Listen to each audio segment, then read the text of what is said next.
Hello दोस्तों, तो स्वागत है आप सभी का हमारे यूट्यूब चैनल में। आई होप आप सभी अच्छे होंगे और मस्त होंगे। तो आज हम लोग पढ़ेंगे ज्योग्राफी मेजर 9 सेमेस्टर 5 का जो ये हमारा आई थिंक 6 क्वेश्चन होने वाला है, छठा क्वेश्चन होने वाला है। इसके पहले हम लोगों ने 5 क्वेश्चन को पढ़ लिया हुआ था। तो अगर आप लोगों ने वीडियो नहीं देखा है तो डिस्क्रिप्शन में आप लोगों को लिंक मिल जाएगा, वहाँ से आप लोग देख सकते हो या फिर चैनल पर विजिट करके भी देख सकते हो। तो चलिए देखते हैं कि हमारा छठा प्रश्न है क्या। और जितने भी सारे क्वेश्चन है वो सारे इंपॉर्टेंट क्वेश्चन है। तो चैनल को सब्सक्राइब कर लीजिएगा और अगर वीडियो पसंद आए तो वीडियो को लाइक भी कर लीजिएगा, ताकि टाइम टू टाइम आप लोगों को सेमेस्टर 5 से रिलेटेड जितने भी ज्योग्राफी ऑनर्स के स्टूडेंट हैं उन लोगों को जानकारी प्राप्त होते रहे। तो चलिए वीडियो को स्टार्ट करते हैं और देखते हैं क्वेश्चन है क्या। नगरीय आदिवासियों के प्रकारों तथा उसके प्रतिरूपों का वर्णन करें। तो हम लोगों ने पिछले क्लास में पढ़ा था ग्रामीण आदिवासियों के प्रकार एवं उसके प्रतिरूप। तो हम लोग आज पढ़ेंगे नगरीय आदिवासियों के प्रकार और उसके प्रतिरूपों को। चलिए देखते हैं उत्तर क्या है। नगरीय अधिवास सामान्यतः सन्नत और विशाल आकार की होती है। ये अधिवास अनेक प्रकार के आकृषि, आर्थिक और प्रशासकीय कार्यों में संलग्न होती है। यानी कि ये जो होते हैं सन्नत मीन्स क्या होता है, भीड़ भाड़ वाले क्षेत्र, ठीक है। तो ये जो होते हैं वो भीड़ भाड़ वाले इलाके होते हैं। और यहाँ के जो लोग होते हैं वो अकृषि, यानी कि अकृषि मीन्स जो कृषि का कार्य नहीं करते हैं, तो अकृषि, आर्थिक और प्रशासकीय कार्यों में संलग्न होते हैं ज़्यादातर। यानी कि बोल सकते हैं कि वे लोग द्वितीय और तृतीय कार्य में ज़्यादा संलग्न रहते हैं। अब आगे है, इसी को हम लोग पॉइंट वाइज लिख सकते हैं। पहला पॉइंट है नगरीय अधिवास जिन्हें शहर या कस्बे भी कहा जाता है। दूसरा पॉइंट है इसका, नगरीय अधिवास ग्रामीण अधिवासों के विपरीत होता है। तीसरा है वैसे अधिवास जिनमें निवास करने वाले अधिकांश लोग द्वितीय एवं तृतीय कार्यों में संलग्न रहते हैं, जैसे विनिर्माण उद्योग जो द्वितीय क्षेत्र है, संचार, परिवहन, व्यापार एवं सेवाएं सम्मिलित किए जाते हैं। तो हम लोगों ने ये जो है ये सिर्फ हम लोगों ने देखा कि नगरीय अधिवासियों के परिचय, यानी कि उसका परिभाषा हम लोगों ने पढ़ा और उसका परिचय। अब हम लोग आगे पढ़ेंगे इसके प्रकार, इसके कितने प्रकार हैं और प्रकारों को भी डिफाइन करेंगे। तो नगरीय अधिवासियों को निम्न 6 प्रकारों में बांटा गया है। तो पहला है उसमें नगर। तो नगर के लिए जनसंख्या का आकार ही मापदंड नहीं होता है। इनमें कुछ विशेष कार्यों जैसे निर्माण, खुददार व थोक व्यापार एवं व्यावसायिक सेवाएं प्रमुख रूप से संपन्न किए जाते हैं। दूसरा है इसमें शहर। दूसरा क्या है, शहर। तो शहर नगरों से बड़े होते हैं, यानी नगर से बड़े को हम लोग क्या कहते हैं, तो शहर कहते हैं। तो नगर से बड़ा होता है एवं इनके आर्थिक कार्य भी अधिक होते हैं। अब जब बड़ा होगा तो उनका आर्थिक कार्य भी अधिक होगा। शहरों में प्रमुख वित्तीय संस्थान, प्रादेशिक प्रशासकीय कार्यालय एवं यातायात के केंद्र होते हैं।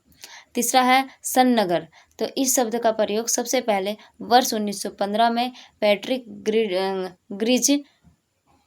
ग्रिज नामक विद्वान ने किया था। सन्नगर एक विशाल विकसित नगरीय क्षेत्र होता है जो मूलतः 2 या अधिक नगरों के परस्पर मिल जाने से विशाल नगरीय क्षेत्र में बदल जाता है।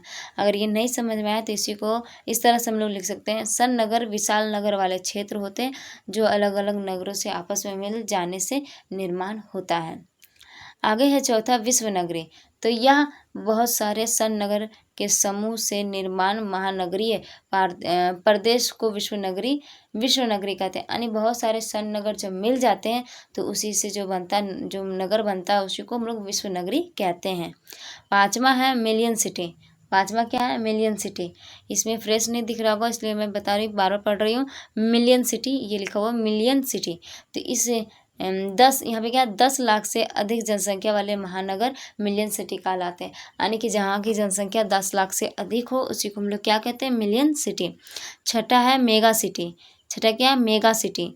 तो मेगा सिटी एक बहुत विशाल नगर होता है। इनके महानगरों तथा उपनगरों की जनसंख्या मिलाकर यदि 1 करोड़ से अधिक हो जाती है तो मेगा सिटी कहलाते हैं।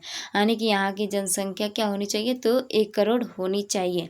देखिए आगे क्या बोल रहा है, न्यूयॉर्क को विश्व का सबसे पहला मेगा सिटी होने का श्रेय मिला था। अगला हम लोग पढ़ेंगे, अब ये जो था वो 6 प्रकार हो गए। नगरीय अधिवासियों के 6 प्रकार होते, तो 6 प्रकारों को हम लोग ने देखा। अब इसके प्रतिरूपों को देखेंगे। तो नगरीय प्रतिरूपों का वर्णन हम निम्नलिखित रूपों में कर सकते हैं। तो पहला है रैखिक प्रतिरूप। तो इस प्रतिरूप में अधिवास सड़क के किनारे या नदी के किनारे रैखिक रूप से फैली होती है।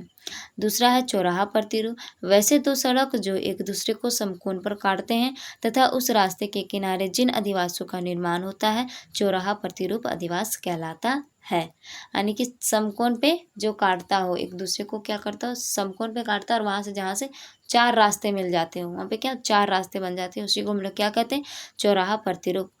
हमारा तीसरा है तारक प्रतिरूप। किसी एक मुख्य केंद्र बिंदु से जो अनेक रास्ते निकलते हैं तथा उस रास्ते के किनारे जो बस्ती होती है, तारक प्रतिरूप बस्ती कहलाती है, या तो तारक प्रतिरूप अधिवास कहलाता है। ठीक है, आप लोग बस्ती की जगह अधिवास भी लिख सकते हो।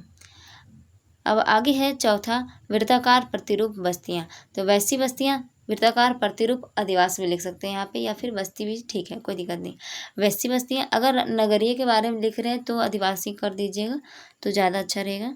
ठीक है, तो बस्तियां भी ठीक है, लेकिन अगर आदिवास कर दे तो ज़्यादा अच्छा हो जाएगा। तो वैसी बस्तियां जो किसी जलकुंड, पर्वतीय शिखर और जल स्रोत के चारों तरफ बसी बस्तियों को वृत्ताकार प्रतिरूप बस्तियां कहते हैं।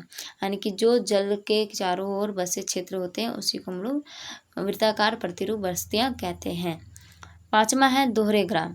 तो नदी पर पुल अथवा फेरी के दोनों किनारों पर बसने वाले ग्रामों का प्रतिरूप दोहरा ग्राम प्रतिरूप कहलाता है। यानी नदी और पुल के जो किनारे जो गांव बसते हैं, गांव या शहर जो बसते हैं, उसी को हम लोग क्या कहते हैं, तो दोहरा ग्राम प्रतिरूप बस्तियां। ठीक है, या तो दोहरा ग्राम प्रतिरूप अधिवास। तो आई होप आप लोगों को ये समझ में आया हो। अगर समझ में आया हो तो प्लीज़ वीडियो को लाइक कीजिए और चैनल को सब्सक्राइब जरूर कर लीजिएगा।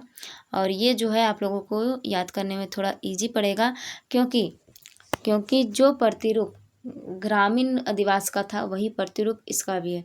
प्रतिरूप में कोई चेंजेस नहीं किया गया है, सिर्फ प्रकार और नगरीय अधिवास किसे कहते हैं वो थोड़ा चेंज है। तो आई होप आप लोगों को ये समझ में आ गया हो। तो अगर समझ में आया तो प्लीज़ वीडियो को लाइक कीजिए और चैनल को सब्सक्राइब जरूर कीजिएगा। मिलते हैं नेक्स्ट वीडियो में, अभी के लिए धन्यवाद।